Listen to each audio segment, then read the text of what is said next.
¿Qué tal? Muy buenas noches, yo soy Genaro Lozano y esto es Punto y Contrapunto de lunes, muy buen inicio de semana. Esta mañana el presidente López Obrador anunció cambios en el gabinete y al relevo llegan 5 mujeres. La diputada Tatiana Cloutier será titular de la Secretaría de Economía. ¿Podrá Cloutier acercar a la 4T con el sector privado? ¿Cuáles serán sus principales retos? Y el Instituto Nacional Electoral, el INE, le pide al presidente abstenerse de realizar declaraciones sobre partidos políticos. Con ello estamos ya inmersos en la elección del 2021. ¿Acatará el presidente la petición del INE, limita su libertad de expresión o sus comentarios sobre la alianza del PRI y el PAN violan la equidad de la contienda? Y Petróleos Mexicanos, Pemex, reconoció una serie de contratos adjudicados a la empresa de Felipe Obrador, prima del presidente, y anunció su rescisión este sábado. ¿Qué pasó con el nepotismo? ¿Combate la 4T las formas de los viejos regímenes o está actuando de igual manera? Quédate con nosotros que ya empieza la mesa esta noche. Esto es Punto y Contrapunto de lunes.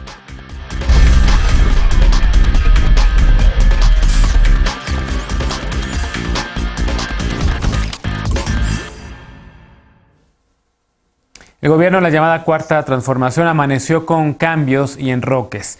Para sustituir a Julio Santaella al frente del INEGI, el presidente propuso a Graciela Márquez, hasta hoy titular de la Secretaría de Economía.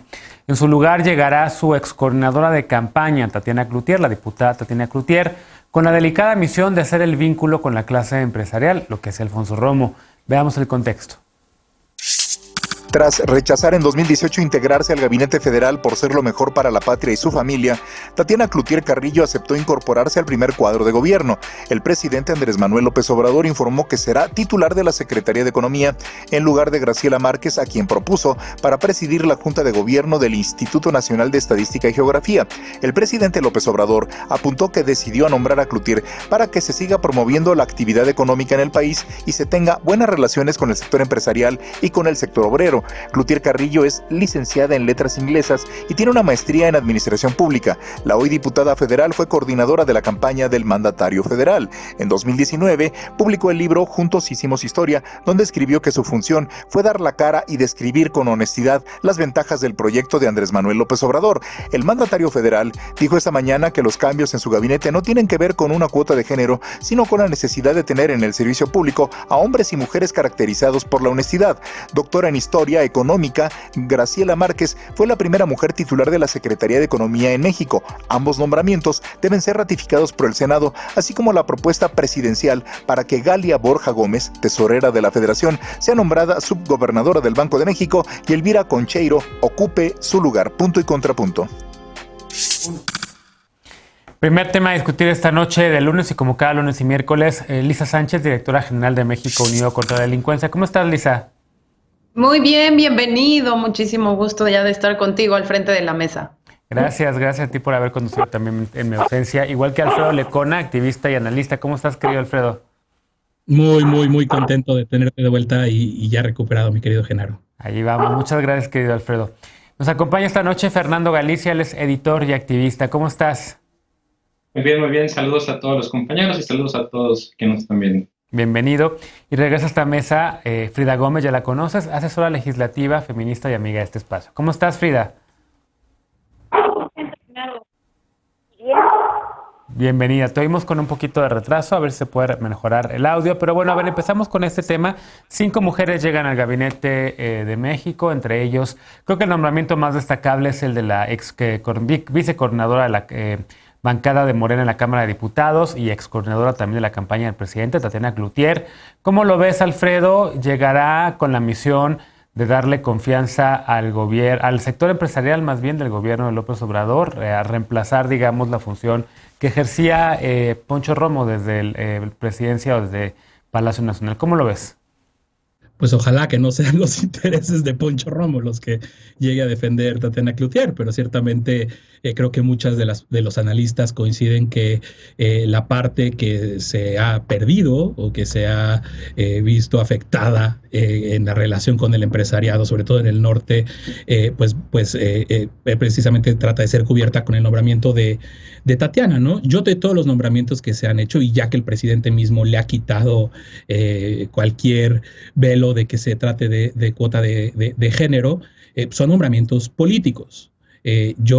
A mí me preocupa, sé que el tema es Tatiana, pero una persona como Elvira Concheiro al frente de la tesorería, pero ¿por qué, no? ¿Con qué experiencia, con qué conocimiento, con qué trayectoria de una persona que ha dedicado su vida a la sociología?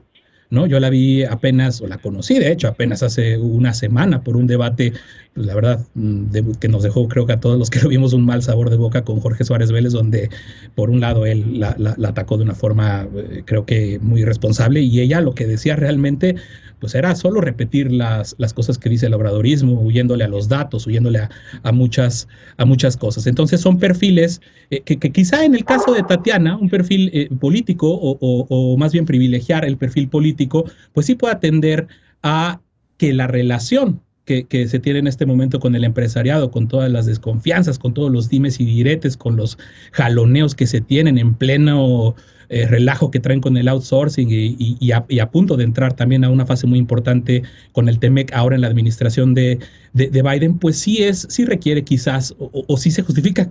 Quiero pensar un poco más el perfil político y por ahí estaría pensando en ese sentido Andrés Manuel López Obrador este nombramiento, ¿no? Pero pues sigue siendo más, creo que de la combinación entre 90% honestos y 10% técnicos o capaces, y una combinación de eso con la obediencia ciega que quiere el presidente para su proyecto de transformación.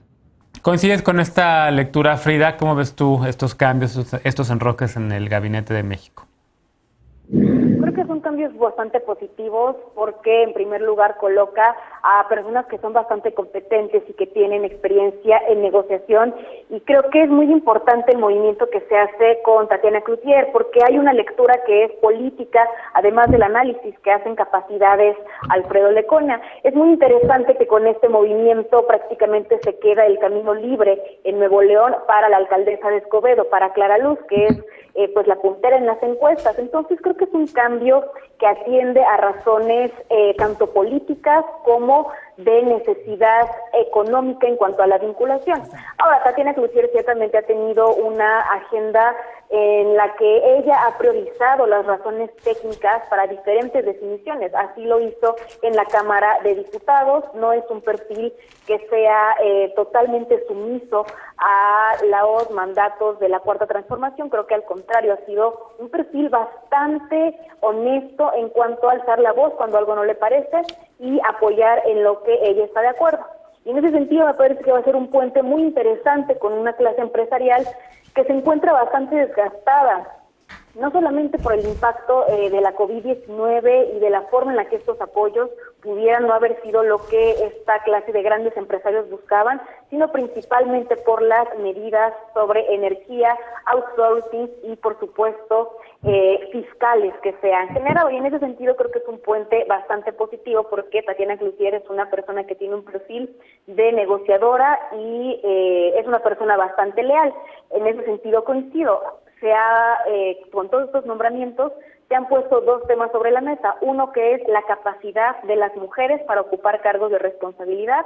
Recordemos que hay una postulación muy importante y muy interesante que quedaría en manos del Banco de México. Y otra parte que es el privilegiar nuevamente la lealtad por encima de cualquier otro elemento para decidir por parte del presidente Andrés Manuel.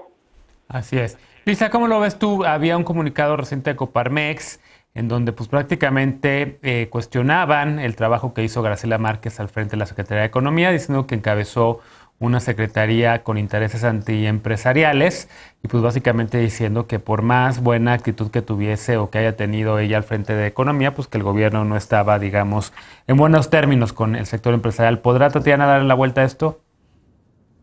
Ojalá. Yo creo que hay varias valoraciones un poco grises, desafortunadamente, de la gestión de Graciela. A mí me parecía un gran nombramiento en el principio. Parece que sobre todo en temas torales como la renegociación del Tratado de Libre Comercio con América del Norte, apareció desdibujada, quizás ensombrecida por algunos otros funcionarios que llevaron más la batuta y que definitivamente, bueno, tuvo que gestionar los conflictos con el sector empresarial, que bueno, no es ningún secreto tampoco que existen y han existido en varios temas, ¿no? A mí me parece interesante este nuevo rol de Tatiana Cloutier, que va a tener que tener una coordinación bien interesante en un tema que hemos discutido poco en esta mesa y ojalá retomemos pronto, que es que ya empezó la implementación de la reforma laboral y entonces tendrá que trabajar con otra secretaria mujer, que eso sí me da muchísimo gusto, que es la secretaria del Trabajo, Luisa María Alcalde. Va a tener todavía que, pues tiene la función de comercio interior y comercio exterior, entonces todavía queda, como ya dijeron tanto Frida como Alfredo, que trabajar mucho en la implementación del nuevo TEMEC. Queda también muchísimo trabajo que hacer para hacer un plan de reconstrucción y recuperación económica post-COVID, que aunque nos presentan algunos indicadores positivos, pues este repunte de la famosa forma de V todavía le cuelga para que estemos realmente en la parte alta de la V y no veo necesariamente un mal nombramiento ahí. Creo que Tatiana tiene mucha capacidad de operación política, lo mismo que, por ejemplo, Galia, ¿no? Que también se va, es Galia la que se va de vicegobernadora al Banco de México. Ajá, ella, ¿no? Que tiene unas credenciales pues bastante impresionantes en el tema de la tesorería, preocupa a quien llega a la tesorería, aunque entre los principales, digamos, comentaristas de los temas económicos, como podrían ser Mari Carmen Cortés, que es una persona que no es necesariamente un analista pro 4T, me llamó poderosamente la atención que celebraba el nombramiento de las dos, en tanto que las consideraba cercanas al secretario de Hacienda, y en ese sentido, de alguna manera, pues auguraba buena coordinación entre la Tesorería, la Secretaría de Economía y la Secretaría de Hacienda. Ojalá así sea. Creo que está bien ya formalmente también, este es el último comentario, que se queden en las carteras donde tienen que estar las negociaciones que tienen que estar, ¿no? Y no que tengamos un Poncho Romo desde la oficina de presidencia llevando la relación con empresarios, quitándole justo crédito a quien ocupaba esa cartera en la Secretaría de Economía, y que por eso gran parte de nuestro balance es que pues era una figura gris que no figuraba demasiado donde tenía que estar. Coincido contigo porque además también por ahí dicen que en las negociaciones del TEMEC, pues más que haber estado ensombrecida, incluso hasta entorpeció algunas de estas negociaciones. Graciela, fue uno de los trascendidos bastante duros. Qué bueno que se va a labores más académicas en el INEGI, ojalá que a ella se le vaya muy bien. Fernando, ¿cómo ves estos cambios en estos enroques? Pues muy positivos, ¿no? Ya repetir solamente lo de que es muy padre que se esté comentando los perfiles de funcionarias mujeres, cada vez tengan mayor relevancia en el gobierno, en la participación pública, y creo que tendremos que esperar, ¿no? A ver qué resultados otorgan en cada uno de estos puestos. También me emociona mucho la llegada de Tatiana a Economía. Creo que recuperará el balance que se perdió un poco con la salida de Alfonso Romo.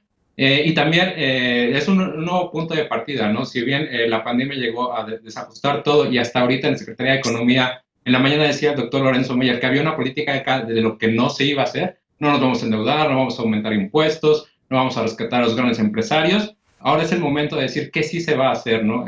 Tal vez la llegada de Tatiana Cloutier ayude a resolver estas preguntas, ¿no? Tal vez impulsar el plan económico que se mencionaba ya para salir de la caída en nube que mencionó el presidente. Supongo que se está preparando esa propuesta. Y también el paso de Graciela Márquez al INEGI me lanza una luz de esperanza de que este instituto que anteriormente servía para ocultar tal vez datos como la pobreza, que se manipulaban en las estadísticas, con su cercanía con otros investigadores del Colmex, puedan ayudar a dar cifras de que este instituto para diseñar políticas públicas que realmente sirvan, no nada más para llenar números, llenar reportes, sino para realmente cambiar la vida de muchos mexicanos, ¿no? ¿Serán los únicos cambios que veremos de aquí al fin del año o alguien está pensando que veremos más cambios, más enroques, alguna sorpresa? ¿Nada? Pues quién sabe quién se vaya a animar por una candidatura en el 2021, pero creo que si se van a animar sabríamos pronto. Tendrían que haber renunciado desde octubre, ¿no? Ya tendrían que haber renunciado desde octubre, sí. Yo lo que quiero preguntarle a Fernando es de dónde saca esta afirmación, que no es cualquier cosa, de que en el INEGI se manipulaban los datos y se presentaban las cosas como quisieran. Me interesa mucho escucharlo porque yo jamás he escuchado algo así del INEGI. A ver, hay una pregunta para ti, Fernando, adelante. Sí, claro, no tendría el dato a la mano en este momento, pero sí se sabe que el INEGI entonces, ha hay que ser modificado los índices de esto. pobreza. Perfecto, te lo busco y te lo comparto un ratito. Bueno, lo buscamos. Adelante, te veo tu mano levantada, Frida, te oigo. Sí, tengo entendido que este cambio fue un cambio que se dio durante el sexenio del presidente Enrique Peña Nieto, en donde los indicadores para medir la pobreza fueron cambiados, y a partir de cambiar los indicadores para medir la pobreza, los resultados parecían un poco más optimistas. Fueron cambios que se realizaron directamente en este sexenio, que inclusive se festejaron como si la pobreza hubiese disminuido, cuando en realidad lo único que cambiaron fueron los indicadores. Creo que a eso se refiere el compañero Fernando. Sí, cambio en medición de pobreza, ¿no? Por cierto, y creo que como última reflexión antes de irnos a la pausa, me parece adecuado señalar que es la primera vez que vemos cambios en un gabinete, estos enroques, yo creo que en la historia de México, tal cual, en donde los 5 cambios, las 5 personas que llegan son mujeres.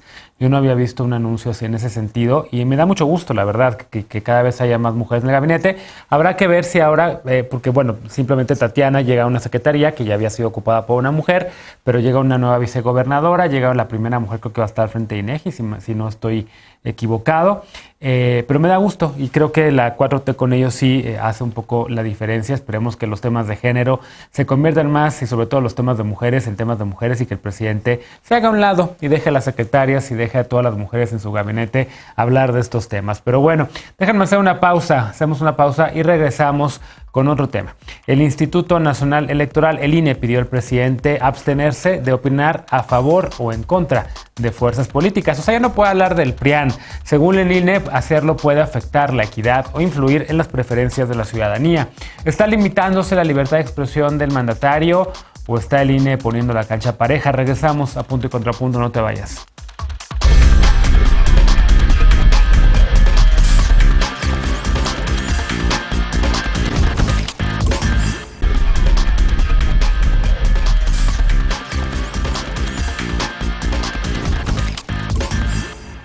Estamos de regreso en Punto y Contrapunto. El Instituto Nacional Electoral, el INE, le pidió abstenerse de hablar sobre partidos políticos y hoy el presidente dijo que estaba en su derecho de responder a sus opositores. El INE, en cambio, dice que sus expresiones, las del presidente, pueden afectar la equidad o influir en las preferencias de la ciudadanía. Veamos el contexto. El Instituto Nacional Electoral pidió al presidente Andrés Manuel López Obrador abstenerse de realizar expresiones a favor o en contra de fuerzas políticas. La Comisión de Quejas y Denuncias del INE señaló que este tipo de expresiones pueden afectar la equidad o influir en las preferencias de la ciudadanía en los comicios federales y locales de 2021. A finales de noviembre, mientras realizaba una gira por Baja California, el presidente habló sobre la alianza entre el PRI y el PAN para el proceso electoral del próximo año. Unos días después dijo que era un timbre de orgullo el haber dicho que ambos partidos eran lo mismo, que eran el PRIAN. Luego de estas declaraciones, el PRD, el PAN y 12 diputadas y diputados federales solicitaron al INE dictar medidas cautelares al mandatario federal por el supuesto uso indebido de recursos públicos, promoción personalizada y llamado indebido al voto. Aunque la comisión resolvió que el presidente no incurrió en promoción personalizada ni en uso indebido de recursos públicos, sí advirtió que existen elementos para presumir una violación a la legalidad en sus expresiones hacia distintos partidos políticos. Este fin de semana, el PAN aprobó formalmente aliarse con el PRI y el PRD para intentar ganar el mayor número de gubernaturas y sobre todo de curules en el Senado y en la Cámara de Diputados y arrebatar así la mayoría a la alianza morenista. Punto y contrapunto. Segundo tema a discutir esta noche. ¿Cómo lo ves, Lisa? El presidente, pues, evidentemente, le encanta opinar sobre temas electorales. Cada vez que habla, pues está, digamos, en su mero mole. Y ahora ya no va a poder hablar del PRIAN, de las alianzas de los opositores y demás. El INE se lo está pidiendo. ¿Lo acatará el presidente? ¿Están violando su libertad de expresión? ¿Cómo lo ves? Híjole, eso de si lo acatarán, quién sabe, porque ya sabemos un poco cómo es el presidente, pero yo creo que la justificación que dio el INE creo que merece ponerse en contexto, justamente porque lo que dice es la coyuntura y el contexto político ya cambió. Si bien cuando se le había pedido emitir una medida, como una especie de medida cautelar o de protección, cuando las referencias eran a la famosa BOA, en ese momento se estimó que no se ameritaban porque no estábamos en un proceso electoral y porque genuinamente no se le estaban violando derechos políticos a nadie. En este caso lo que dice es, ya siendo inminente la entrada en el periodo electoral, ¿no? en la elección ya formalmente, sí es pertinente y sí nota pertinente hacer un exhorto al presidente a abstenerse de hacer justamente todas estas referencias en contra de candidatos, partidos o coaliciones, porque el artículo 134 constitucional lo que sí es muy claro es que no se pueden utilizar las investiduras estatales y menos la presidencial, que es la más importante, para desde ahí denostar o modificar la condición de equidad en la que las distintas fuerzas políticas contienden por exactamente los mismos puestos, ¿no? Entonces, creo que no se le está poniendo una mordaza, no se le está diciendo deje de dar sus mensajes, se le está diciendo simple y sencillamente desde esa investidura tiene que ser respetuoso del proceso electoral, y creo que es proporcional en el sentido que si bien antes no se aplicó, ese análisis contextual que hacían en el INE ha cambiado efectivamente y es pertinente tomarlo en cuenta. Ahora, de ahí a que lo vaya a cumplir, pues quién sabe, porque bueno, el presidente es muy bueno y es un mago comunicador incluso para decir las cosas sin decirlas, entonces quién sabe si lo vayamos a ver siendo realmente muy imparcial frente al nuevo proceso electoral. Claro. Fernando, ¿cómo lo ves? ¿Es una buena idea que el INE le pida al presidente que no hable de estos temas de partidos políticos? ¿Es emparejar la cancha? ¿Tienen razón quienes se quejan ante la autoridad electoral de que el presidente hable en esos términos?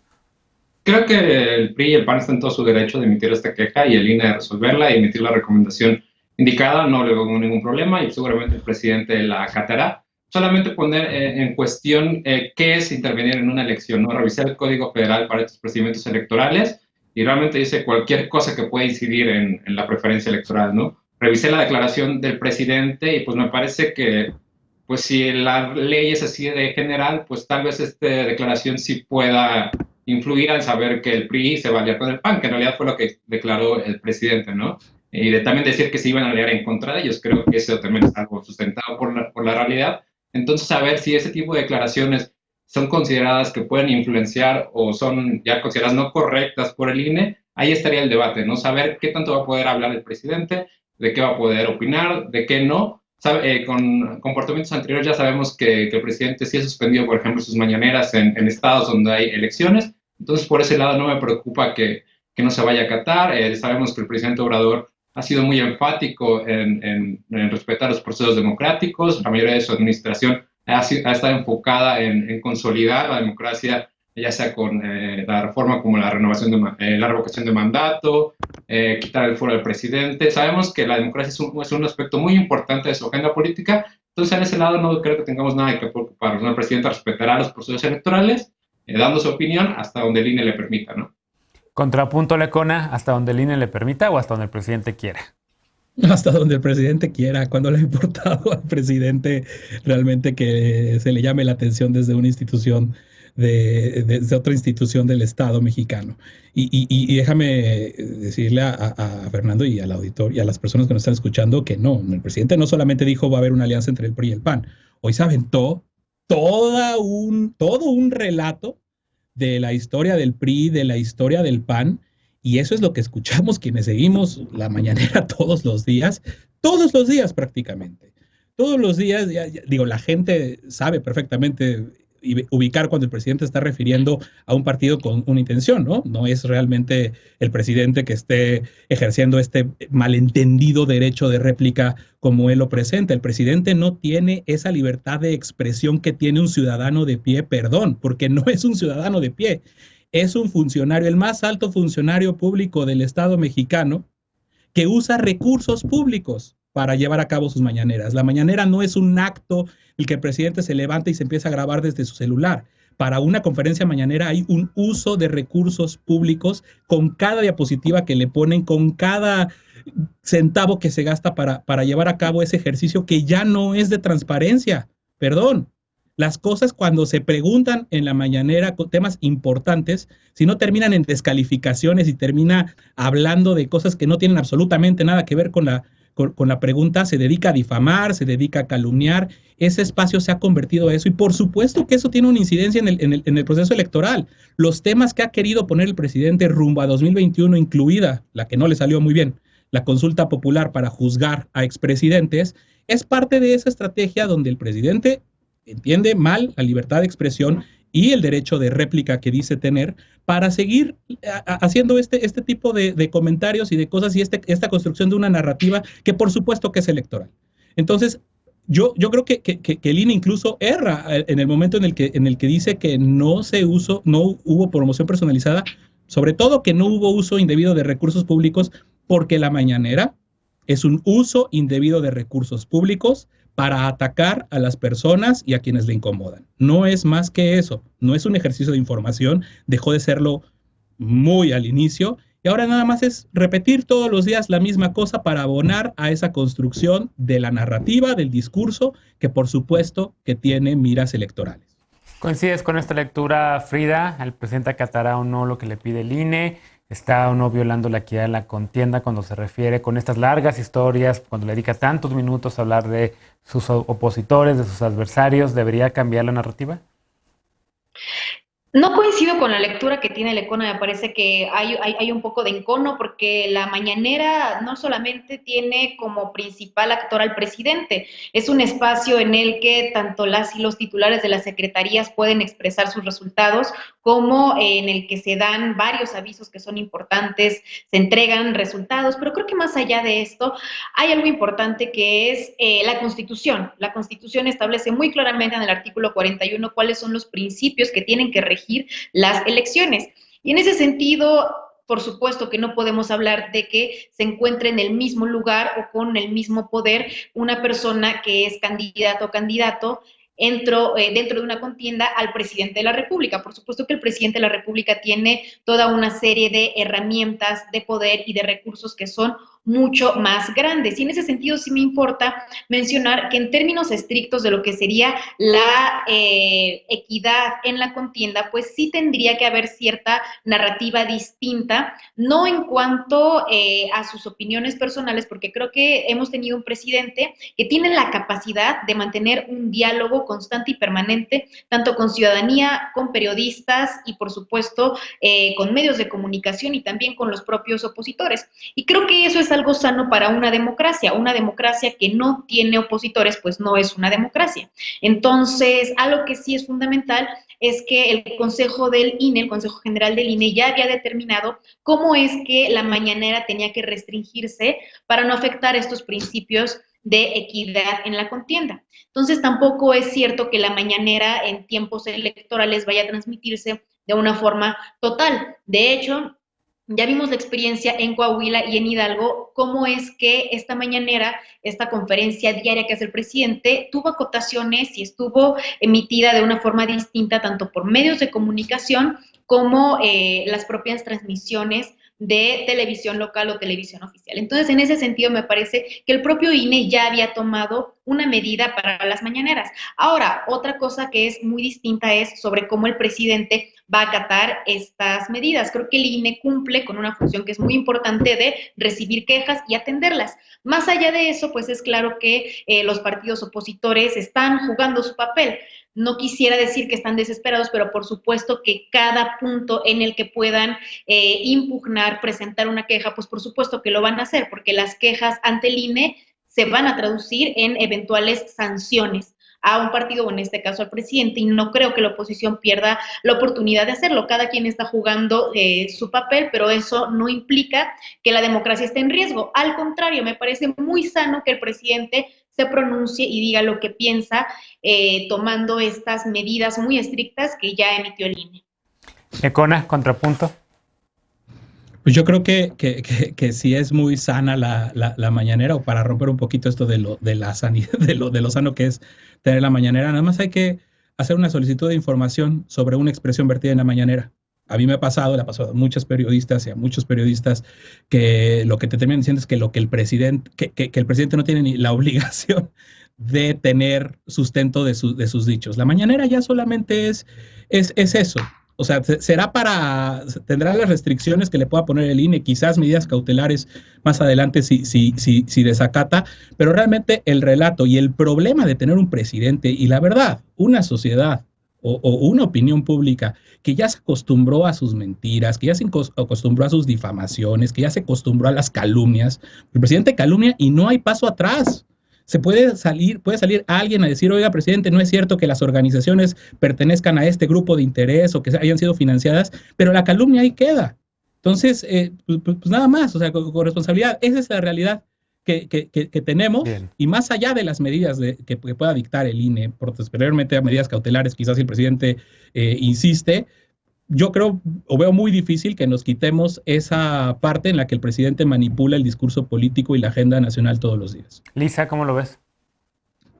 Hablando de las mañaneras, fíjate que una de las cosas que sí hemos encontrado haciendo investigación sobre temas muy específicos como militarización es que sustituyen a las órdenes ejecutivas a los decretos y a la legislación. Hay muchísimas cosas que solo puedes encontrar como fuente primaria la mañanera y eso debe de ser particularmente frustrante, ya no digas para nosotros, sino para las personas que son responsables de la implementación de las propias órdenes del presidente, porque diario pueden cambiar independientemente de lo que se planee o lo que se tenga pensado o en posibilidad de ejecutar. Entonces, hay ahí algunas cosas que creo que tenemos que revisar en esa figura. Sí me parece que ha sido una tribuna desde la cual se ha abusado del vilipandeo de las personas opositoras. A nosotros nos tocó en algún momento por una acción de un amparo que nos echaran una perorata de Claudio X González cuando nosotros no teníamos nada que ver con Claudio X González ni con Mexicanos Unidos contra la Corrupción y la Impunidad y respetamos mucho su trabajo, pues somos dos organizaciones distintas que nunca hemos estado juntas. Entonces, pues hay muchas cosas y la gente claro que se queda con esas ideas y nadie además luego después se molesta realmente en verificar si lo que dijo el presidente fue correcto o no. Y finalmente, Fernando, ¿quieres concluir este bloque? Sí, más bien rescatar la importancia de las mañaneras, ¿no? Me sorprende que un ejercicio que se inició con este sexenio, que claramente tiene áreas de oportunidad y que las críticas son válidas por los dichos del presidente, que varias veces a él mismo ha reparado en su discurso, sus hechos, o que sirven para cuestionársele, ¿no? El mismo caso que sigue en la agenda de la mesa de hoy fue presentada en una mañanera, ¿no? Entonces, más bien decir que ese es un espacio valioso y que esperemos que de hecho que se expanda a otros niveles de gobierno, ¿no? Como ha sucedido con la Secretaría de Salud y Economía, de hecho. Bien. Bueno, hacemos una pausa, regresamos con otro tema. Petróleos Mexicanos, Pemex, sí otorgó contratos a la prima del presidente López Obrador, a Felipa Obrador. Esta mañana el mandatario dijo que su orden fue no concederlos y aún así se dieron, según dijo, por omisión. ¿Los mecanismos de discrecionalidad siguen operando o ya no en la 4T? Regresamos con este tema punto y contrapunto, no te vayas.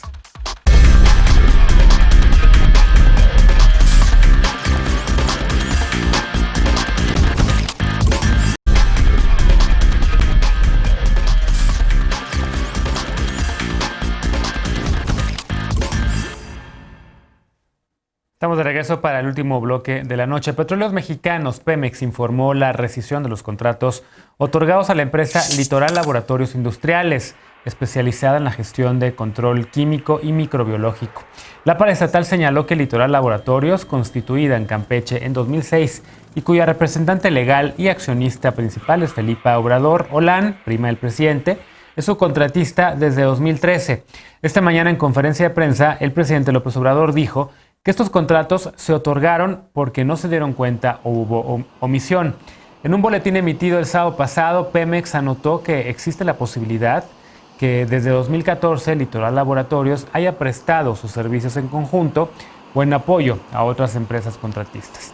Según Petróleos Mexicanos, tras percatarse del vínculo de Obrador Olán con el presidente de la República y por orden del mismo presidente, se le advirtió verbalmente que no se le adjudicaría el contrato y fue conminada a no continuar interviniendo en licitaciones.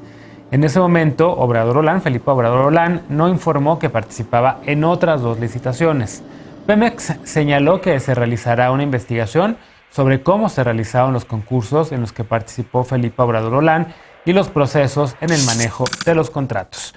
A ver, este tema que ha estado causando mucho revuelo, es una investigación de un periodista del sitio de Carlos Loret, de Latinus.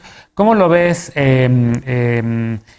Frida? ¿Está la 4T en efecto combatiendo el nepotismo? ¿Está la 4T combatiendo la corrupción? ¿O este caso evidencia que no está ocurriendo más que lo mismo que ocurría antes? Yo creo que no está ocurriendo lo mismo que ocurría antes, porque si estuviéramos en otro momento nos habríamos enterado de este contrato hasta que ya se hubieran efectuado todo tipo de pagos, acciones y por supuesto de obras que se podrían desarrollar. Me parece bastante adecuado que se opte por rescindir este contrato porque claramente hay un conflicto de interés que no se puede pasar por alto. Ahora, me parece que importan las fechas, importan los tiempos e importan los antecedentes. No estamos ante un caso, para empezar, de empresas fantasmas como se realizaron el mayor número de desvíos y actos de corrupción por parte de la administración anterior. Sin embargo, estamos ante una empresa que anteriormente, desde 2014, ya era una de las que ganaban estas licitaciones, que tenía actividades con la administración pública federal y que en este momento se cambia o se actualiza su situación jurídica porque, por supuesto, hay un conflicto de interés.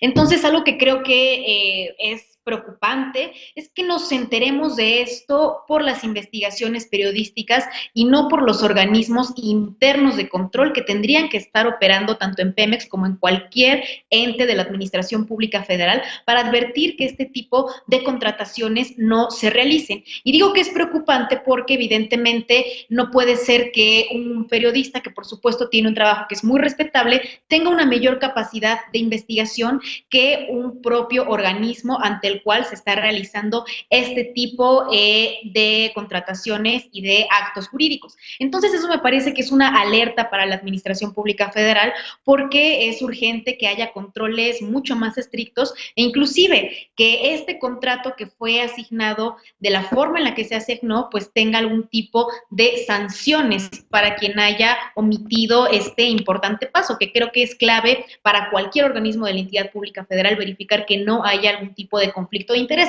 Sin embargo, celebro que estos contratos sean rescindidos, que haya una investigación, pero no solamente que se anuncie la investigación, sino que verdaderamente podamos ver los efectos de esta investigación, porque por lo regular hemos observado que de pronto hay casos que suenan demasiado, que se dice que se van a investigar, pero que desafortunadamente no logramos observar cuáles son estos resultados. Entonces, algo que también me parece muy importante es que el presidente ha tenido una actitud de combatir esto, es decir, no veo como en otros sexenios en donde se trataba de justificar este tipo de acciones, sino que observo a un presidente pues inclusive postulado porque esto deje de suceder. Creo que la actitud sí cuenta, creo que los actos sí cuentan e insisto, este caso particularmente, sí, así como los próximos y como los que ya sucedieron, ponen en fuego al acuerdo de transformación, porque con un caso de corrupción que permita o le abra la puerta, pues evidentemente su principal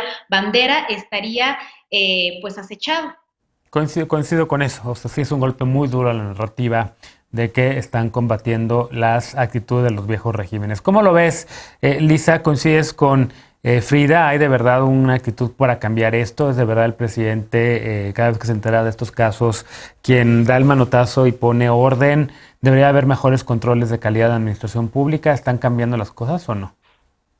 Bueno, a ver, el funcionamiento de los órganos internos de control es una cosa que nosotros hemos dicho es básicamente de chocolate, y cuando se nos ha vendido en más de una ocasión que en realidad hacen un trabajo pulcro y suficiente, pues hemos señalado las deficiencias. Fue una de las cosas de las que nos quejamos precisamente cuando el tema de la militarización de la seguridad, que decían no se preocupen, les vamos a dar toda la seguridad, pero ellos solitos a través de sus órganos internos de control se van a fiscalizar, y bueno, ya vemos que cuál es el verdadero funcionamiento, y ponlo donde quieras, ponlo también en las fiscalías civiles, que eso no necesariamente funciona, y lo vimos también en la investigación de las casas de Manuel Bartlett, ¿no? Donde al final del día, pues lo que primó fue ni es mi mujer, ni la conozco, ni la vi, sí. y todo fue ella, y yo nunca me enteré. Acá un poco el comunicado de Pemex fue lo mismo, nunca nos dimos cuenta que salía su nombre, y usted disculpe, ojalá en esta ocasión la investigación sea otra.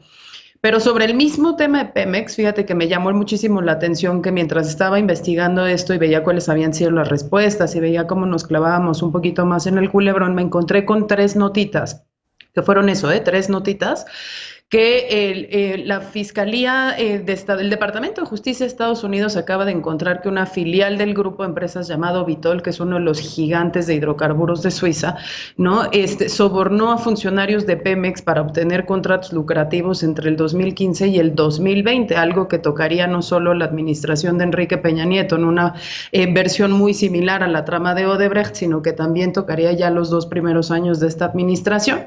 Las notas que encontré decían que justamente en Estados Unidos esta compañía o esta filial de esta compañía había sido sancionada con 163 millones de dólares entre distintos castigos que se le impusieron, la devolución de ciertas cifras, una multa, etcétera, etcétera, porque llega con pues ganancias malavidas y que en Estados Unidos sí se están investigando, ¿no? Y ahí la trama dice es Vitol Inc. pagó sobornos a funcionarios gubernamentales tanto en Brasil, Ecuador como México. Se utiliza de todos modos la figura de las empresas fantasma para intermediar el pago de sobornos a funcionarios mexicanos, y aunque no se dan los nombres, pues bueno, la historia está ahí. Sería muy interesante ver realmente pues una política muchísimo más estricta en una empresa a la que sobre todo le estamos invirtiendo tantos miles de millones de pesos en su rescate, saber que de todos modos no está todavía poblada por funcionarios que siguen recibiendo sobornos de empresas extranjeras para que se les beneficie con contratos a modo.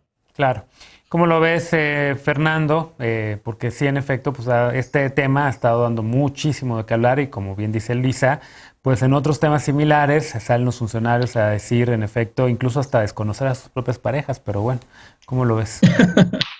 No, en este caso, primero quisiera responderle a Alfredo. El dato del INEGI con Igual Ciudad en 2016 se redujo con trampas estadísticas del 45.5 al 43.6 el porcentaje de pobres en el país, ¿no? Fue denunciado por muchos académicos del Colmex, sobre todo, ¿no? Sí. Con respecto a la cuestión de Felipe Obrador, sobre todo quisiera más bien hablar de mi papel de editor, hacer preguntas sobre la investigación, ¿no? Saber si para ganar estos contratos de los que explicó Pemex se sobornó a alguien, como en el caso de Odebrecht, hubo sobornos para ganar estos contratos, se inventaron entregables, como en el caso de la estafa maestra, o si realmente se cumplió con estos servicios que hay en los contratos. Al final de cuentas, hubo corrupción en estos procedimientos. Me alegra saber que Pemex ya declaró, expuso que hubo 4 contratos en los que participó esta empresa, 2 de ellos se perdió. Revisando la plataforma nacional de transparencia podemos encontrar estos contratos, podemos ver de hecho todo el proceso de licitación, las propuestas entregadas, las propuestas por la competencia,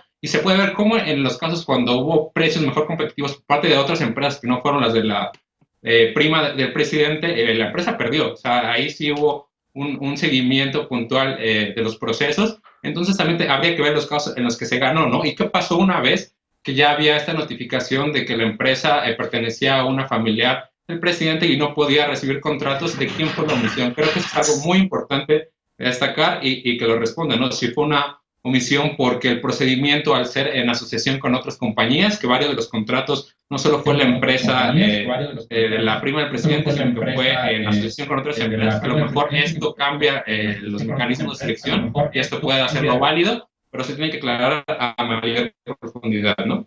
Claro. Alfredo, tienes oportunidad de hacer el último bloque de este bloque. El último comentario de este bloque, perdón.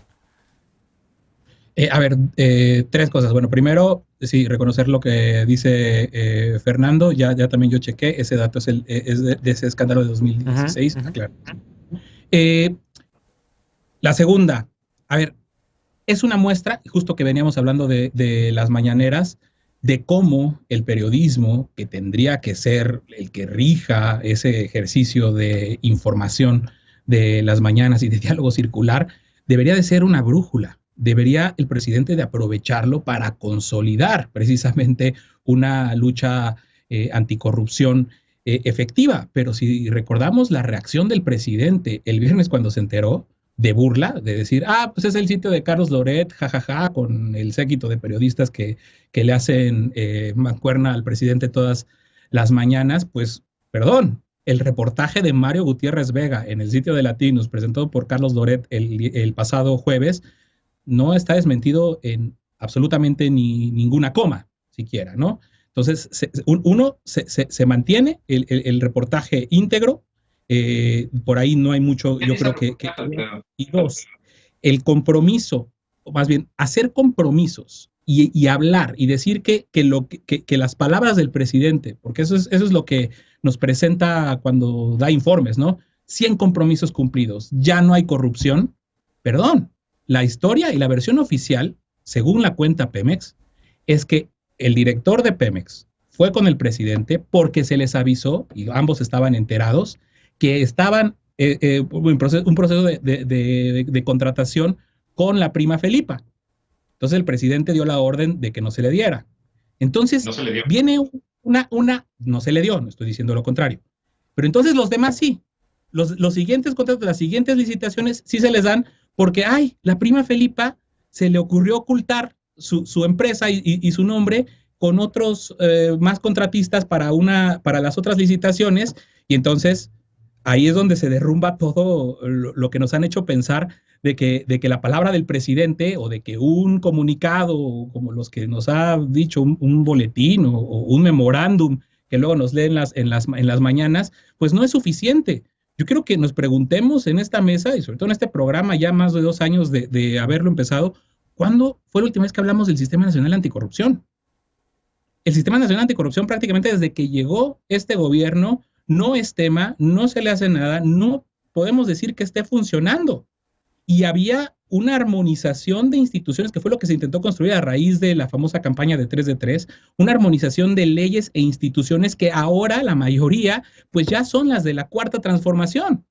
Entonces, cuando nos vienen a decir que porque la corrupción de esta contratación no es la misma del pasado, perdón, pero quien puso la vara alta para decir que ni sus familiares, ni sus primos, ni nada, fue el presidente, y los resultados son los mismos que cuando se sabían las corruptelas del sexenio anterior, ni más ni menos, y nos recordaba ahí Fercaso, nuestra querida Fercaso, en un tuit en estos últimos días, pues también pasó lo mismo con la cancelación del Tren México-Querétaro, cuando se descubrió la corrupción de la Casa Blanca, del contratista, del presidente Peña Nieto, se canceló.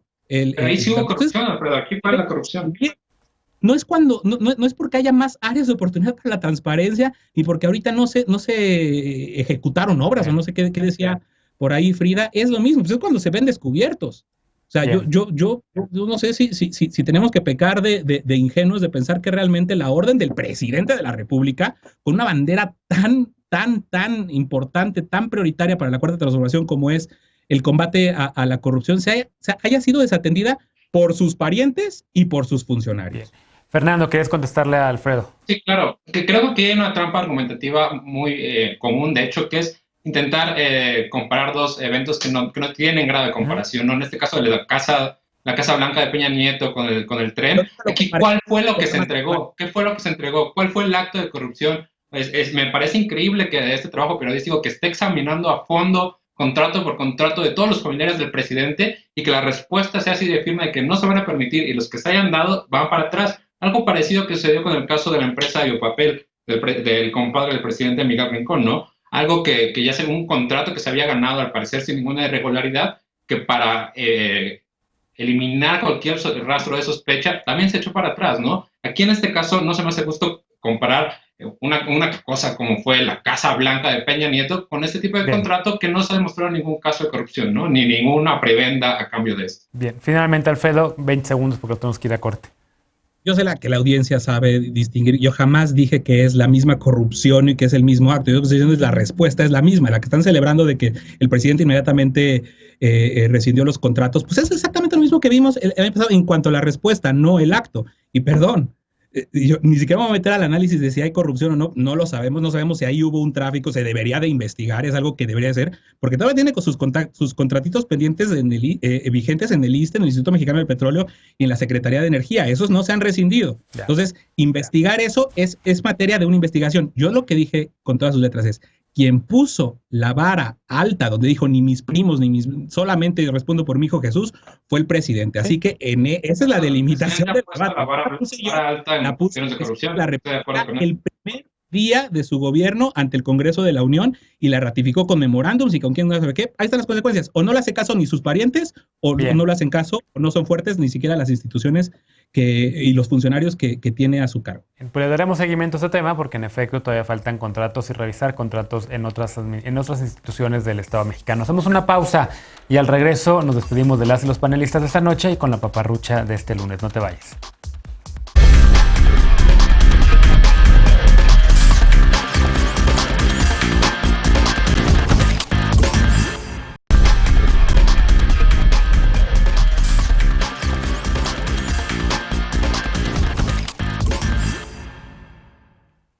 Estamos de regreso ya para despedirnos con la paparrucha de este lunes. ¿Festejas la Navidad? Y si es así, ¿ya pusiste arbolito o estás evaluando si es mejor comprar uno natural o uno artificial? Si crees que los árboles naturales contribuyen a la deforestación, no caigas en la paparrucha, en la mentira, en la fake news. Aunque no lo creas, adquirir un árbol natural tiene un impacto mínimo al ambiente. Esto siempre que lo adquieras en una plantación forestal comercial autorizada por la Comisión Nacional Forestal, la CONAFOR. Estos terrenos llevan el mismo proceso que la siembra de flores o vegetales, es decir, dan empleo a quienes trabajan la tierra. Y no solamente durante esta época, los árboles se cuidan todo el año para que estén listos para adornar tu casa en Navidad. De hecho, se siembran con el único propósito de que alguien los compre y además ayudan a filtrar agua al subsuelo, capturan carbono y contribuyen a mitigar los efectos del cambio climático. Pero ojo, es importante adquirirlos en sitios autorizados, solamente en estos, y no comprar a quienes los sustraen de bosques naturales. Para ello, visita la página de la CONAFOR para que ahí puedas encontrar un punto de venta cerca de tu localidad. Y recuerda que al finalizar la temporada navideña es muy importante que lleves tu árbol a los centros de acopio y no los tires en la calle, para que sea composteado y sirva para producir abono orgánico o sustrato para seguir sembrando más árboles. Recuerda, por favor, que seguimos en pandemia, evita los lugares cerrados o con mucha gente, utiliza el cubrebocas si vas a salir a la calle, que cubra nariz y boca, lávate las manos con frecuencia y conserva la sana distancia porque seguimos en pandemia. Muchas gracias, soy Genaro Lozano, gracias por habernos acompañado este lunes. Gracias, Lisa. Gracias, Lecona. Gracias, Frida. Y gracias, Fernando. Nos vemos por acá el próximo miércoles con estos panelistas. Y yo mañana los espero también para la mesa de martes y jueves. Soy Genaro Lozano. Descansa, muy buenas noches y ponte cubrebocas.